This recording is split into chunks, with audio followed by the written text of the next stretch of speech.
chu shre jing in zo lovin ka la cha ka ngai na chunong ji a nei no lal paring tu chu suk lu kai nom sin khom tho no ka te ngai le re vai hai thol na ram clearin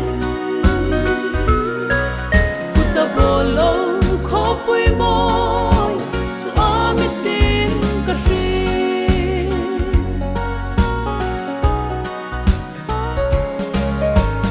mi ha en na sun ka lo moi la sin khom ka nom chu sa tu el alone lal paing ti nam ni ngata ka sha sino a kanina po le lal pa ka hum pan che lal paring tu suk lu ke nom sin khom tho no ka ti ngai le re vai hai thol na ram clearin uta bolo kho pui moi chu amitin ka ri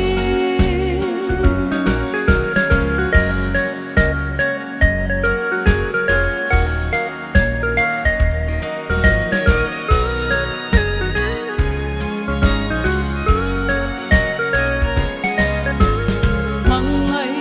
na a sipa shit kani hing suma ka umma hom in ami shri lal pa